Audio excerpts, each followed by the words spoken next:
mature people, mature adults, money, no more demonstration, no block.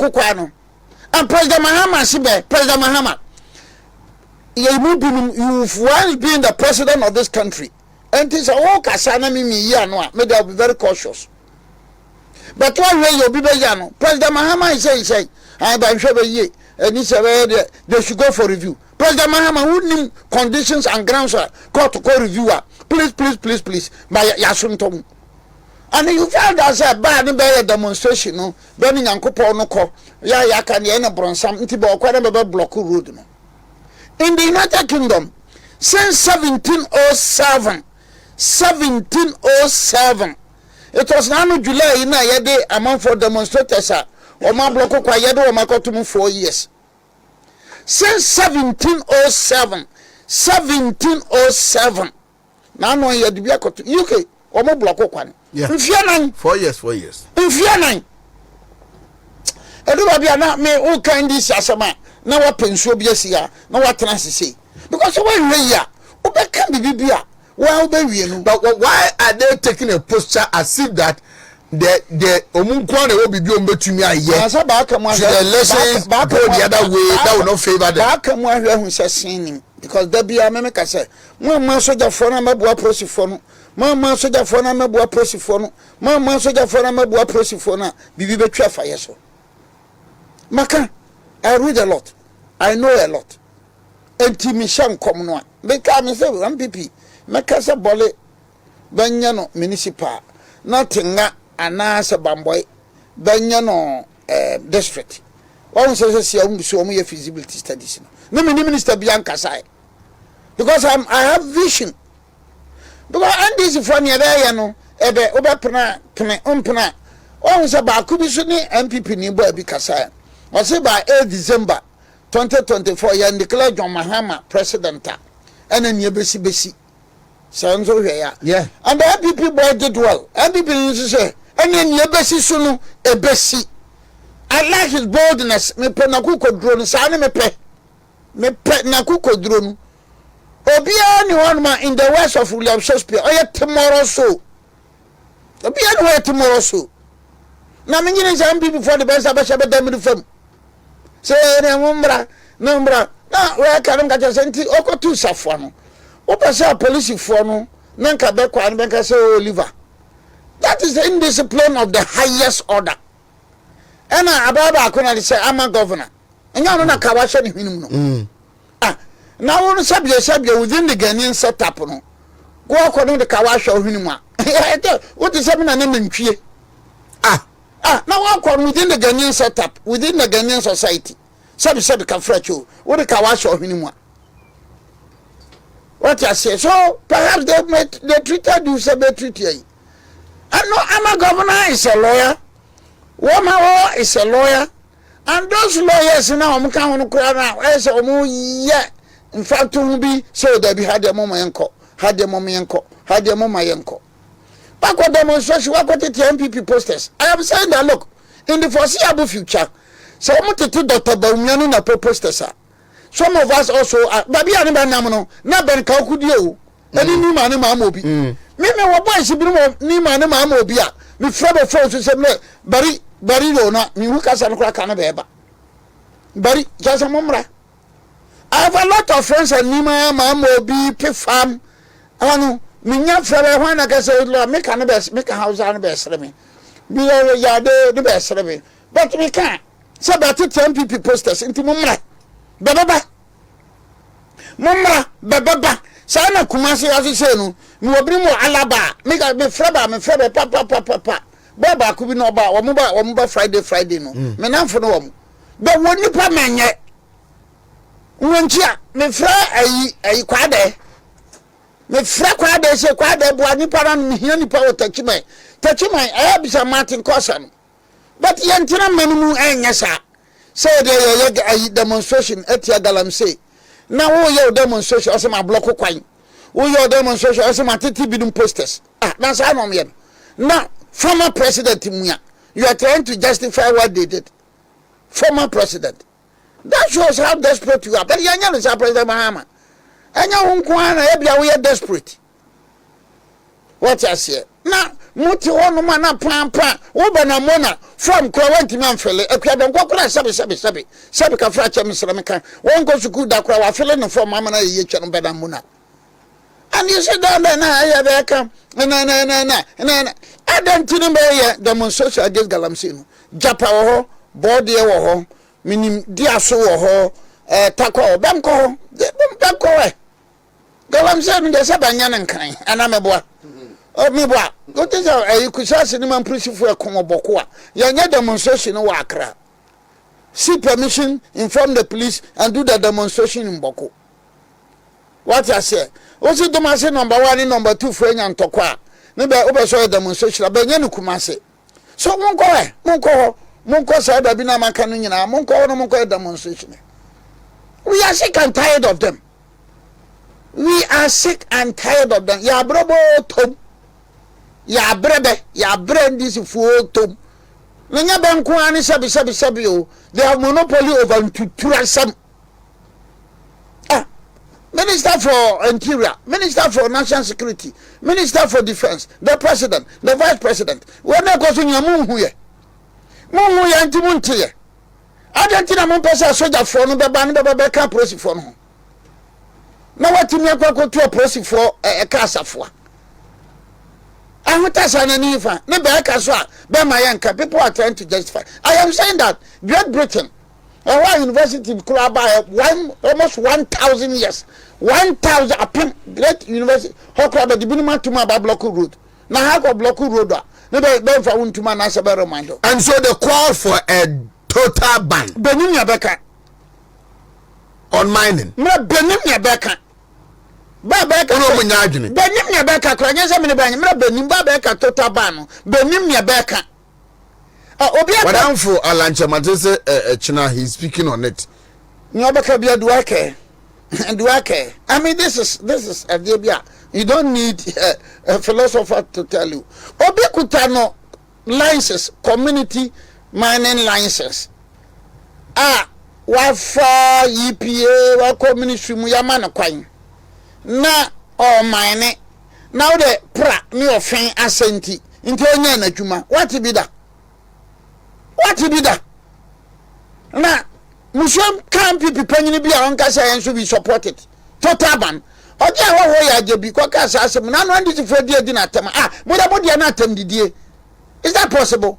Oje ho asem okai ola bini mo be okrata abetimi ya adwuma enti se okokasa ban no yemfanto so a meni oje ahoho ya adwene ebinim kuta license awo mo ya adwuma ene de so bia nyai na say we be kan wa I call it unacceptable comment so be nyina be nyai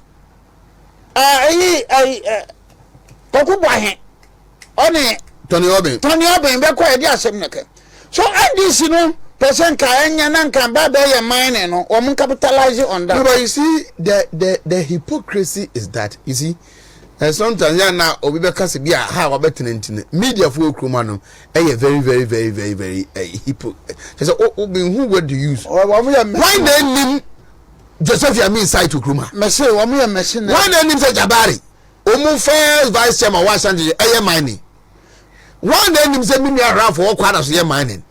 But you see, for three cases, I'm doing three relationship that we have with them near their day. But when they get to point like this, I am doing 3 cases at Takwa High Court. The defendant in all the 3 cases a rich billionaire. And this man is a work from and yes, I'm telling you about the donor Yomusha. A rich billionaire of the NDC. Somebody who has been about a month ago, John Mahama Meshe Lancaster. I'm a NDC sympathize with me miners. I'm a fundraiser amano. Maybe I am omunim. Mekase maybe I am no. Maybe I'm fibe. Mumia mokra. No, be said baby o enra. Yes, multimedia for be year. Say media freedom dialogue that them Hanum. Abaz Nuruddin. I see you as my younger brother. Me know you are not in the same area. What you did yesterday, yes, it was like an attack on me. Abaz Nuruddin, Manonso. My mother's house is just 2 houses away from Mumufi Aramutim. I see why they. Hold it there. I see why they. I see why they. I see why they. Momo ya masana mo ka. Ena media freedom dialogue amoya. Maybe dem be say. Maybe baba. Maybe dem be say. Me ni je ni say. MPP for them yabo. MPP for them ya from dia so out to Agona Nkwanta no. MPP for them yabe. 2020 ni say ni ya jimia. Ni ya jimi. Na MPP for the hia. Mo position ko fati e be sini efidie. E galamsey enra me kwati e say yi Katanjis one statement medical association for one let them hit we are so money we mama hit town come on one na anya money and a teacher for lawyers doctors we are money we banya nsem hunu no sebe why are we creating a society full of hypocrites na tum for nko a quality nsem hunu mo ka senso na saya senso for mo kroma mu do say na nya mining e kroma senso na saya mo do so ko e mu do say na nya bi e ba bia wo mkra wo mo ne wo mpanyimfo nyina Koisi region ko hwe wo ye not deep in mining Koisi region wo mo ye not deep in mining na na be tia I say store boy so akogina baabi and are you know a miner store boy you now tell people because 2020 no sabi sa campaign na Obiri Boahen ko ye no a be ko ye na be ko ye sabi nsem hunu no enne no be hwa emfa nti o ye nyem prepreja he we ye Katangisio we ye Opomlo we ye Commonwealth we ye Hwakasle Hofodo e bi amfiu level minded Ghanaian be amfiu tisi krom bi amuya me yakasi bi wo apitikoko kro bi wo afra apitikoko oboasio ha yensen sokura anom apitikoko nsuo na wo na sai apitikoko fo no nsuo kura odi be dwale kura no obetofro oboase ene de mo hu soko siesus mo hu nse sabi nse hunu am kan ko apitikoko ko adasi na abram enso me yakasi wo nsuo na ada ho no atwere kura ntimi nam wantimi nam sonson ntimi nam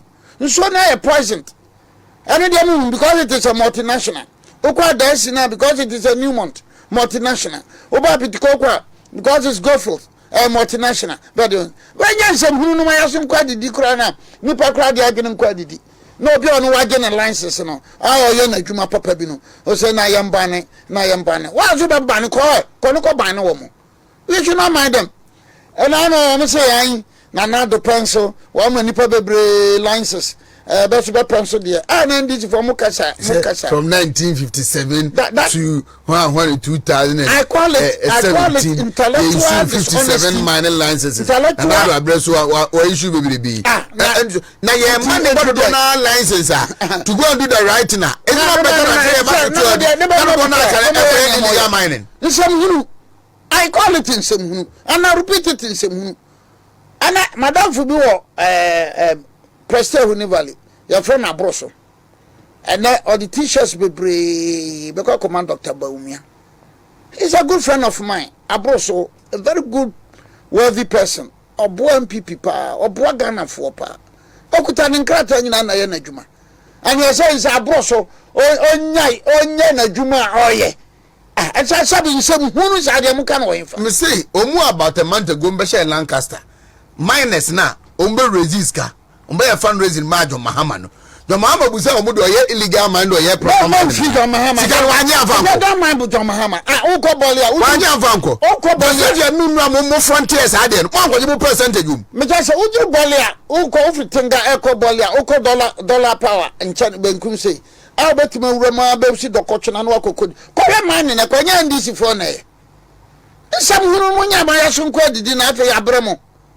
Aramoya campaign na tonsoma sabi nsem hunu kwa etia police for na o me dead duel na be na tie so tie na nkai kwa na ka police ni no ball lawyer ni tua nka wa we say wiase nyina be yi but ni asa na ndisi for na pe no me nka say police for no mo be tu but I'm saying that there's a limit to whatever we can do. There's a limit.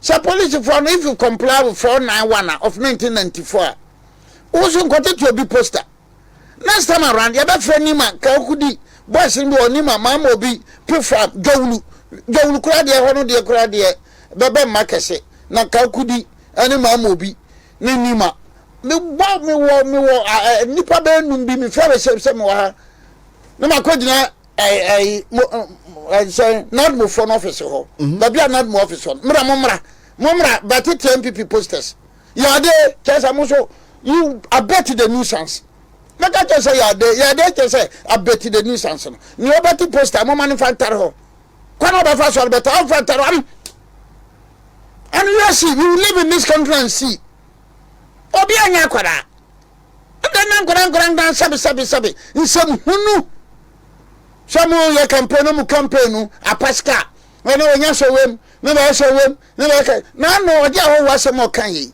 me gidi say badwumba bia unless unya badwumba na ko bi ti radio SYZ odidi oja ho atem asem oja ho kan yi ada wo pe asase ye man na onna ya nwia so the whole country no onna ye president na asem yo kan nyansa sem wo ya oja ho kan no na sabi tibo nkoso fo binum agi oje hoho ni be didi oje hoho atem na wo ka che no de bone be no oje hoho ya udidi oje hoho atem se oje hoho akoka se ka se ye bani ni nyina ntia se na odidi natem no am people follow me abe na me so am people no me ka sa me you ko papa me mu fi bia ne mu fi bia chena make sure say any illegal exercise. But when you have your licenses now, mine, you have your licenses. Yeah, this is not baby amount. Yeah, you man, Hona de told you, Neddy, Hona de show, ma, Hona de show, Busia, no one tells your uncle, po. Ya brother, ya brand is for. Because the 2016, 2020, none of the Cobano. And I say, don't call my bread, don't call my bread. No problem for utu ni bema. What you say ni yake? Moment time na say me match the come. Me makwa asore. Me makwa munko todwani, me mabompa ye. Ni yenya baumia, aye rutu for baumia. Man pussy train. Nam guys say your baba diagro biana. Muka say ni pa baba diagro. People have been our tradition. Yenya bia ye gidi. Ye basa. Ghana ha regime saba aye violating human rights supplier Jerry John Rawlings and Kwame Nkrumah. Jerry John Rawlings and Kwame Nkrumah. What I say? Into Trasam Nkwa. And I'm mining. And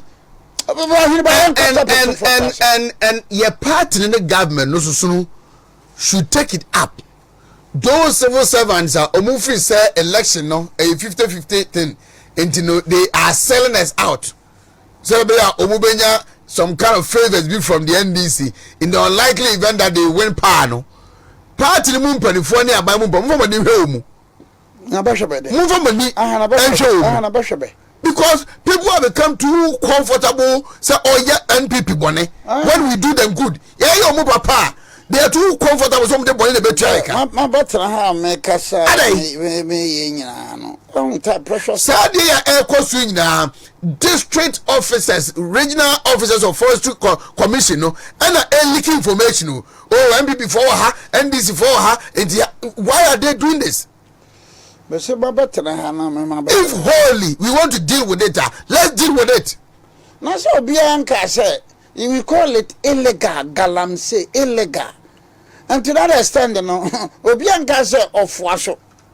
But genuine minor no nukuta ne nkrata ya nyuma o se bia koye bibi boninti ne ya koche obi na ya edete ne ya yesu ni basa because wa other African countries tempo water force NDC ni bia de bi okoye just about 2 or 3 years ago nso hwe na no and then you will see people who are supposed to know the right thing me dey me oka fun ameka fun na omuna share why they know say enye no kre me oka fun ameka fun me oka fun ameka fun honestly oka fun ameka fun eba umia na edna ba no oh ya ba ya mi so ya de so musu ama ya ba umia ba wene na mo hwe ya president Mahama ne nsem ohefa ne nsem aka wo no na no mo hwe ba ko bi okogina be so be ma be nkokọ nkete ama ba ye ne be ye me come president and then ni pet talk about digitization Ora be ma benko konketenkete. Wa kan ba ko no amanfo bisa no 50 million and confirm no.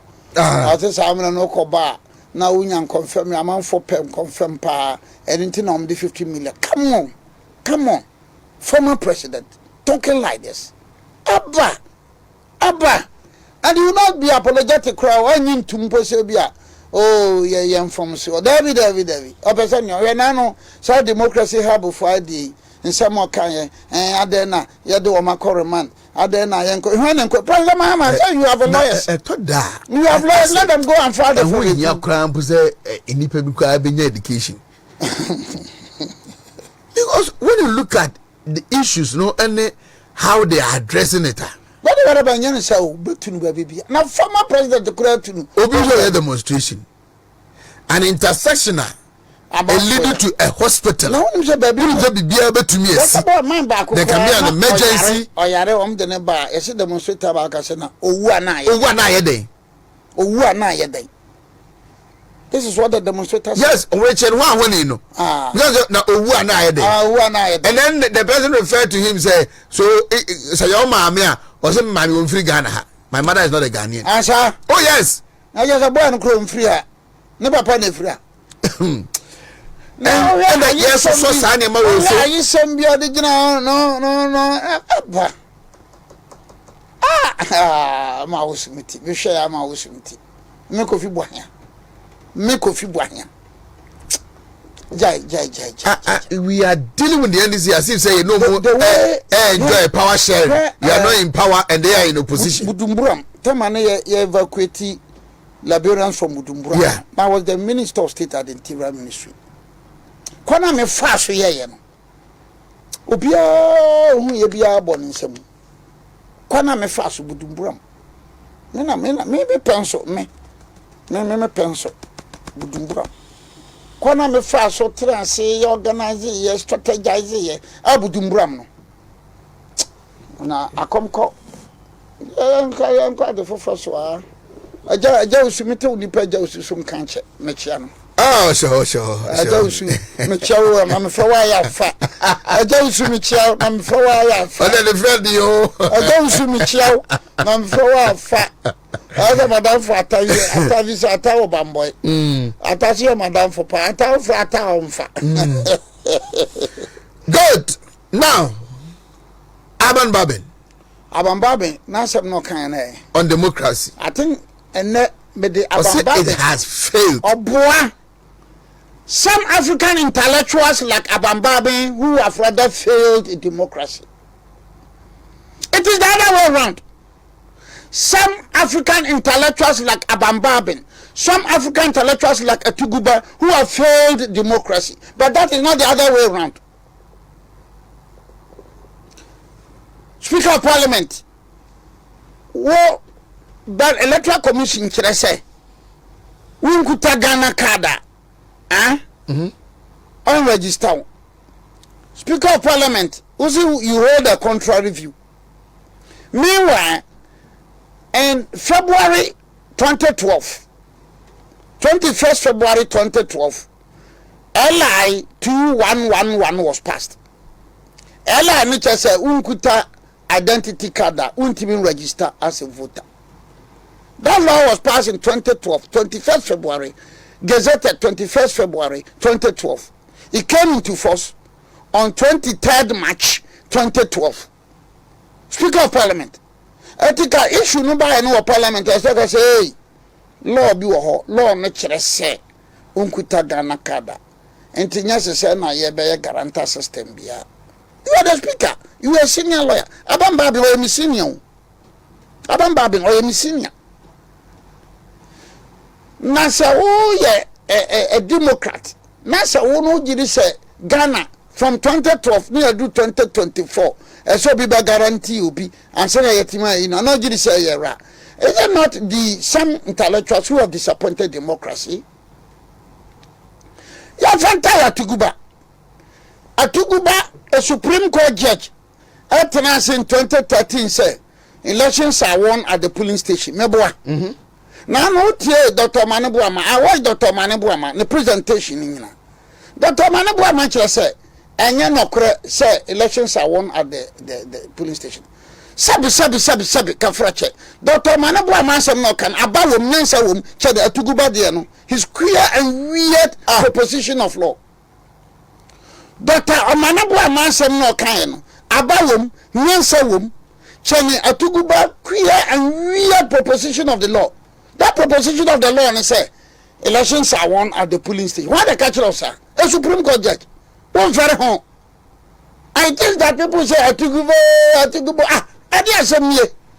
So when you have some characters like Atuguba and Abambabe, they have rather disappointed the word democracy. They have rather disappointed the word Western democracy. But it is not democracy that has disappointed African intellectuals. Because it is a sikani. Sikani be a sikani no. Be the sikani do. Emma Bruba. Be the sikani do. Emma Bordieba. Be the sikani do. Emma Banchiba. Be so the sikani kokumunipa. Be the sikani ko wiadie. You say it's a sikani nyana. I mean, that is it. That is it. I say it's a sikani nyana. They have failed, refused, neglected to accept the fact. Ba sikani nye dipena kitano no. Nye de be no. Ena be chese sikani ho wonfaso ana sikani ho ni mfaso. Edi waka sikani ho ni mfaso wati. I am saying it, and I'm saying it here unreservedly, sir. Abibufo klachifo binum, abibufo mumasuafo binum, abibufo nindiafo binum. Beni ba me ye diyaw ne ye diawere ho wo Africa ha. And many Abambabe no ka asase na Atuguba. Atuguba was talking about promotions at the High Court. He knows as a fact that it is the President to the Court of Appeal to the Supreme Court. Oba ye no sesano. Atuguba should know the Ghana Constitution. Yabu binmaka said there must be a ceiling. There's no ceiling. And Yakufado ko appoint ni pa to Court of Appeal. Na Akufado ayebone. One ayebone. Akufado ko appoint ni pa to Supreme Court. Akufado na ayebone. And Atuguba went on to say, sir, electoral commission krano say appoint bia, you appoint obia. Just say, oh, you're neutral. Atuguba, one are neutral. One are neutral. You Atuguba, you were a practicing lawyer. Move straight from your chambers to the Supreme Court. Atuguba was a practicing lawyer. Straight to Supreme Court. Atuguba to say, Kulendi. She's a practicing lawyer. Yes. Straight to the Supreme Court. There's nothing wrong. Me because I'm a Supreme Court. I qualify to be there. And to try the actual things of Obiri Boahen Supreme Court. There's nothing wrong. Tuguba last year, Kase, Argentina High Court judge be ya transfer no. Atuguba, what is as no? Argentina High Court judge be ya transfer. Na High Court judge and transfer no. Atuguba said it. Because Atuguba no is so sympathetic to the NDC. And who cares? Who cares? Oko propaganda weird political and legal statements say elections are won at the polling. 2013 na battle na court no.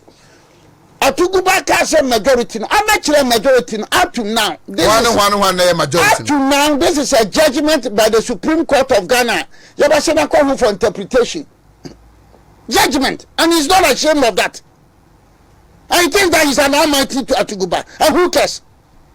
When is wrong? And I want to I don't judgments be or the Supreme Court. Yan can be any house yeti. Who can be any house yeti? A classic example, Fabi will do her commercial doom, Copasa judgment, you know, at the Supreme Court. Please, we have Labia, Mom here to go back. The person was our time for him. So you have to go back tea, a retired Supreme Court judge in tea. So what? Entity Atuguba, entity a retired Supreme Court judge Atuguba, entity. And some judges sitting and said, retired Supreme Court. Tell me, no, I'm such a share, you know, no one got a yes, Mary.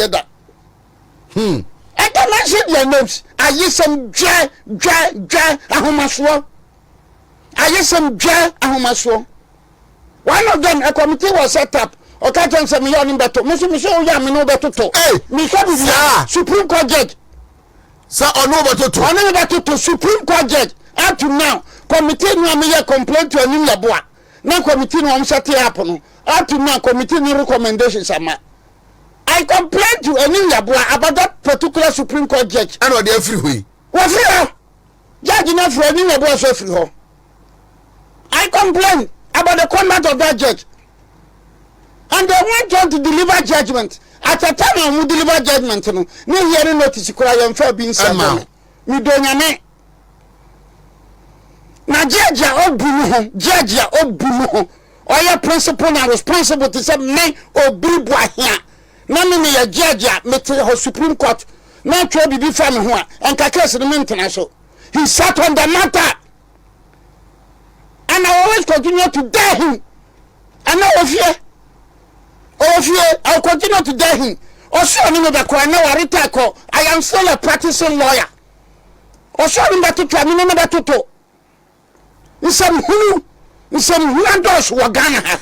there is a private arrangement with some, so to speak, civil servants, and indirectly we move frontier the agenda of the NDC. And a notable example is a medical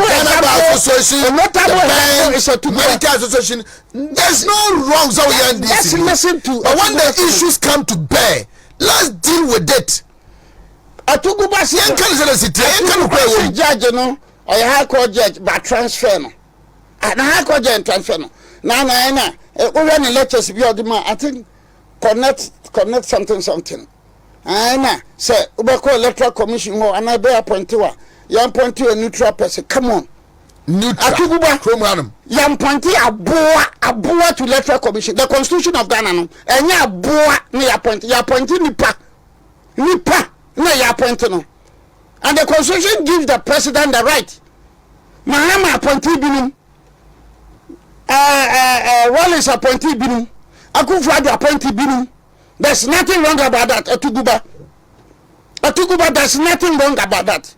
Ukaza, oh my Lord, Atuguba, Anna. I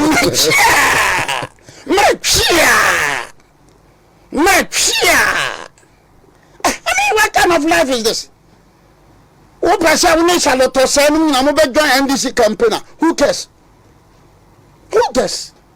Look, in 2016, NDC folk was so many. A leading character of electoral commission on an resource person. I mean, I'm got your 2016. Was so many workshop for their party people. For the party people. For their party people. Namena ama NDC lusu ye. Sa ba afere.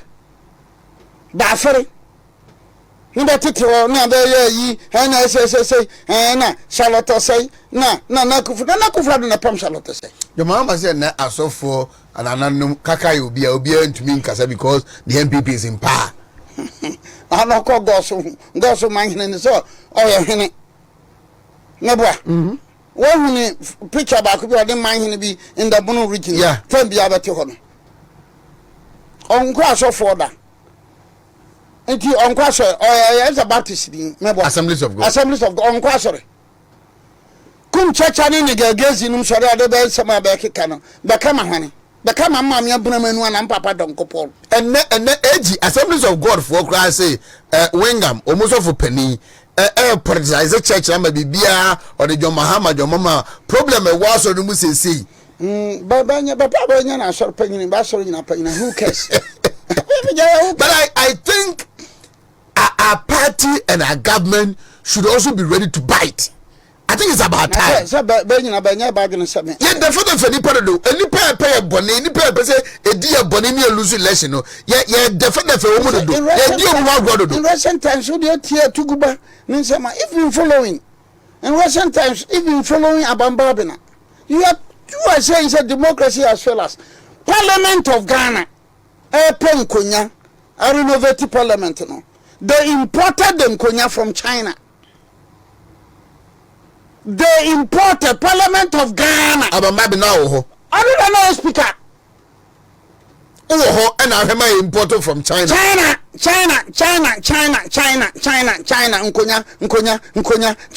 Nkonya, China. Ghana free. Muntiamio, Nkonya nobody free China.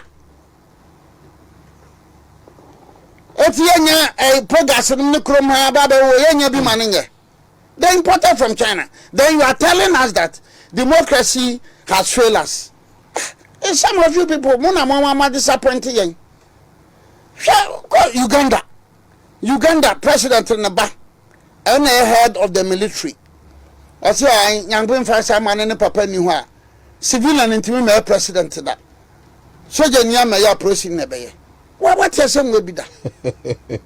Uganda civilian knew her president in a baba. I saw Janyama president, and then he continued by saying, sir, no mamma per se, Sankanabano be the president, Achia, and Kabayanete. Uganda. The vice president of Uganda is 86 years. Vice president of Uganda is 86 years. In Uganda, elections should be held in 2026. Ana ma minister ne ban be president Achia. Akranse ne ma mentre se. So be president Achia, be yenete. Mentase. Akra no Museveni ba no. On the head of the armed forces. No one can say the papa ni wa. And the president papa ni wa. Soldier ni as a military man or a police officer.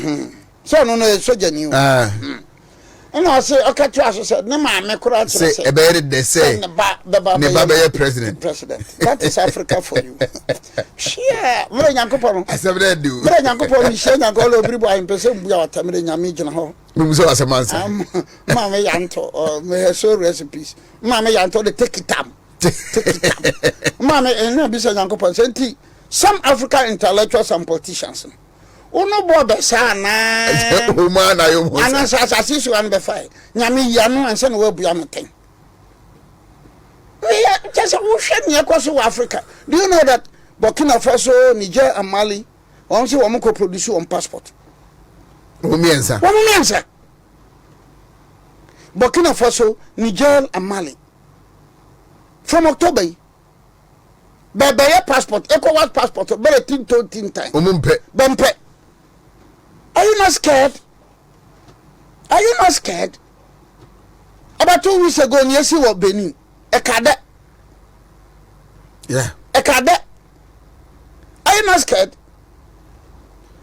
Na do ne Tinubu ne Watara no motina ho mon kan bibia na fa Cuba dia mo se ya suspendo. Ma suspendo. Ma suspending Niger. Only tin time. That shows that some African intellectuals are disappointing Western democracy. Because you see, Tamana ni ekoswa enye wo Mali, ni na ekoswa enye wo Guinea, ni na ekoswa enye wo Niger no. African intellectuals and African leaders mo kan ho asem anka. Afedi asem ko ba dia mo da ye kan ho asem. Sa problem ni aba no Mali, Burkina Faso, Niger no. Me the back to African leaders don't be plan. I will put that problem that plan on the battle. Because could never na Niger. No, you say the sanctions, yeah, the blockade, yeah, you say. Me try to studio ha. So me try me say, no more ye be you because she Abuja. No Marco African leaders say any be. Agro, more diagro, munshani yo.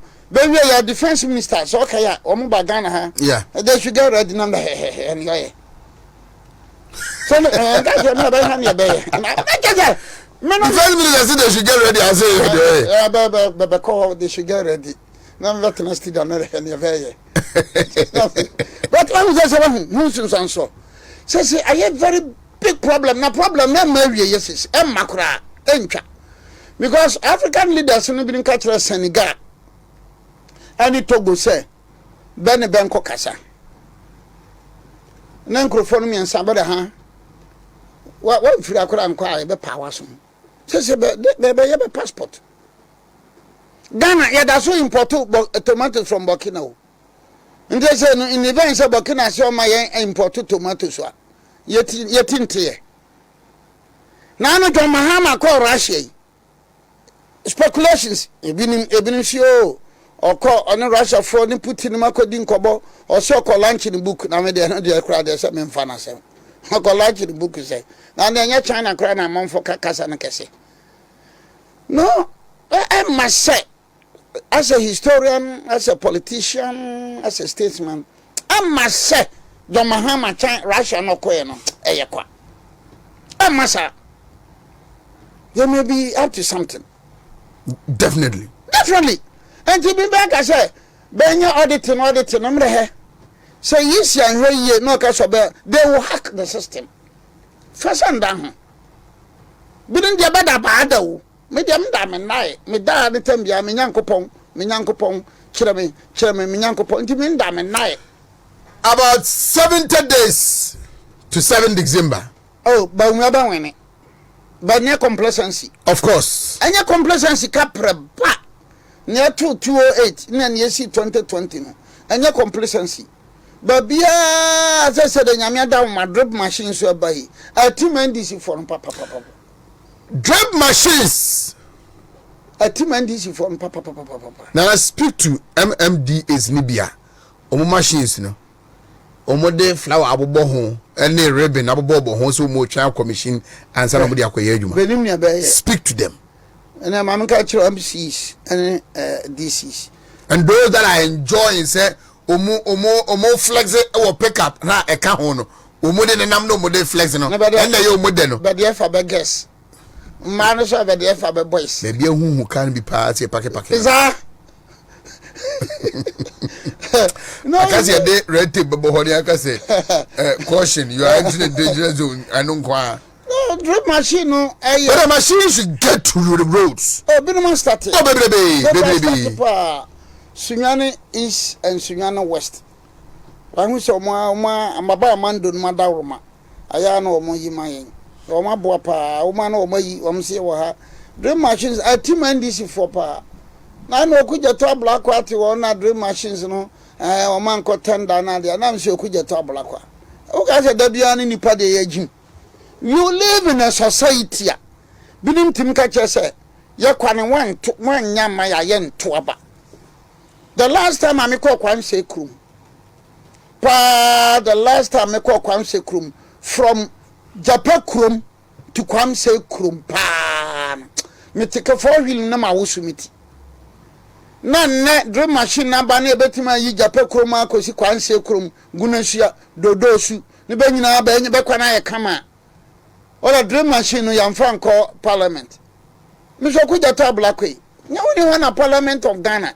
Say lie 2111 law na ma yenda da no. Na wo ho no almost 12 years ago no. Na mo sane insist say o me guarantee system. O no ni ho. Tax waivers ababia ba mo the parliament nearly approved of it. Tax waiver correct.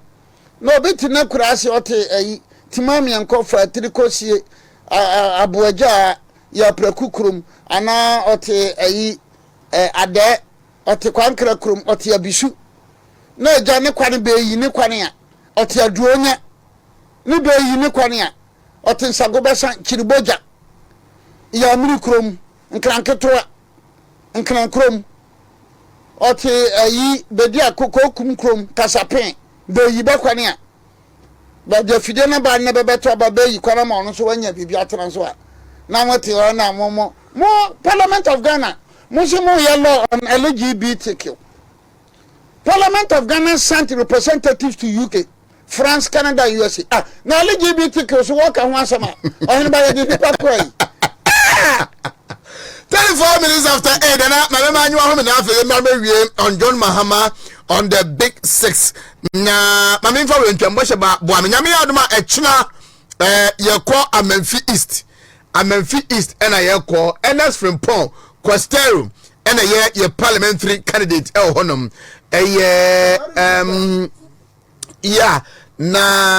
community engagement and other so stakeholders and community engagement 3 p.m. Amenfi Man Senior High School Assembly Hall, 3 p.m. and a community connect and a bekosom. The traditional council, the Christian council, the Muslim community, miners and buyers, market women and traders, drivers and pragya riders, Okada riders, civil service workers, head of institution, business people, members from YE National Youth Authority, hairdressers and seamstresses. Omuna eba abeshia ewo Amenfiman Senior High School assembly on 3 p.m. area no miensa eno china omuwia mini rally no ebekoso ewo Wasa Japa Roman Catholic School Park eno so ebekoso ewo honum na mini rally no 4 p.m. ewo Wasa Japa Roman Catholic eti Ernest Frimpong Costa Amenfi East. Nana, this is one of your boys. Oh yeah, one of my boys. Yeah. Oh yeah, very hard. Oh yeah, Juma Papa. One Abanga. Yes, Abanga. Abanga, I'll be following Abanga next 2 weeks. Good. I'll be going to Abanga. Oh, no, no, Beko. Security reasons in TV that may come in. Abanga is also doing well. Oh yes, yeah. Abanga is doing well. This young chaps, Abanga at our win, and that's from Pong. Amenfi Kwame Dapa, yeah, Mankranso, Avono South West, yes. No more Champong. Yeah, Frederick Achi of Kesben Sports. No, Kesben. Oh, that's what. Yeah, Dujama, Avono South East, Achi. Oh, and Sampa, Germanov. Yeah. Boy, no, Nyako. Is it Enoch Nyako? Enoch Nyako. He's also a very good person. Very hard working. Yeah. Very hard working. Oh, Ebinu Yadia. Ebinu said, when I Costaro, yeah, 2020, yeah, that constituency in Kunina, Diaso, Memphis, West, Kosi, Uni Valley, Prestia, Minano. As Galamsey, you know. Yeah. Galamsey, no. Takwa senye duka ena amount for pen more pa enkanso ye lusu ho city what you say na NDC for asana about fi na ena mine sa Costello ko ka say onedi kan ko ka say oye miner e wo ne constituency ho na oye proper mine ukra license na wo ho ani say operation team biaba task force bi so ye soldier ni so ye police ni so free hey oba no besu kwan so ma wonye odwuma na ukra onkrata na wo ye odwuma oba wa boni bi exactly Costello na chance and police and NDC for do ma no see ni so police for invited him. Yes, people have been saying and he was shivering. He was one of our friend of Costello. No, don't means a word that you utter because waka Mramumra waka. No, is he in love? In law, or treasure Sabia Najuma, no kuta lances, no obiba, no say or ye sojani and up, no on your sojani and a prosinia. Na unza, there's a condition precedent. Say obi say, now born house on so mobi. Ah, oh mobi say. Oba brumo. Oba brumo. You don't say impersonate say me soja ni ana me prosini. Oba brumo bi. Ubona onso be brumo bi. That is the law. He will abet the nuisance. Mrama na kwan to abet the nuisance. Aya lawyer na no Obiri Boahen TV na show bi akosho. Lawyer na Obiri Boahen. Is it Obiri TV station? My Rasta man I am your operator. YouTube. In that YouTube name TV name every BR. Oh okay, lawyer Obiri Boahen TV. Nana Obiri Boahen TV. Sir. Oh okay. Oh YouTube. So what he said, no, a police force invited him. It is like one bafo assembia maybe one channel. It is like Canada Japan assembia or can yeah. And in all cases, you know, say oh, there's a condition precedent. Say if more Canada Japan the more NDC for more Canada Japan yan China for Uncle Court. And case I had a court. Now Attorney General I call discharging or High Court. Then Attorney General and National Supreme Court. At then sub is say be say. I call it in some what did I call High Court? Why may I discharge? Then you went to the Supreme Court. There are some 5-10 minutes on the big six. The big six, you know. I'm saying to come from one to Kakeka. John Mahama, lawyer, not from Paul. Man to come from that, not to Kakeka. I'm not from Pono, NDC, CPP. John Mahama, NDC, CPP. The Betty Crowns or Becca big six. Let me put it on record. Say, big six, you know, and yet done a phone at the toe among for no. A Kwasi. That is, let me put it on. I don't think so. Be a President Mahama would miss history. No, I'm not from Pons. But I'm not from Pons. Credible. I don't need to waste my time because the other thing I can find in every bono. So the child, is so biased. He's biased and hostile against Ashantis. He's biased and hostile against MPP. He's biased and hostile against Dankwa and the rest. Both are not from Pong and John Mahama. They are biased against MPP. They are biased against Ashantis. They are biased against the Dankwa Buzia Domo group. Now, Wabe, the big session, I didn't see 28th February 1948. Eti wamuche cheche ya manfobi. Abratama wamushu tukumi. Na Dankwa ene nkroma. Satan nkra na nkroma nyante ne party no. So a demonstration crowd and Dankwa and Nkrumah and Omkoshia, they gave them a word of advice. And Tiabasa Omayas are not telegraph no call a bruchin, but Belidi Yeno, then Shan Benchibe. Never Chichin Siano. And to Quasibroni, na de wamoto the big six. Quasibroni, na de wamoto big six. Etino again not from Poe John Mahama and yet the platoon to me do to business Kwasi Bruni. Now in March 1948 no Kwasi Bruni ka say Dankwa unprepared constitution ma no monhwe and a Dankwa ka kire o say a constitution there it should be the constituent assembly no so the draft be bra e wona Dankwa ka say mine no aye benya no fa hu de benya mine no ye be friend Ghana land. I'm not from Pont tie and stop that misinformation, sir. Dankwa say your friend I can't land.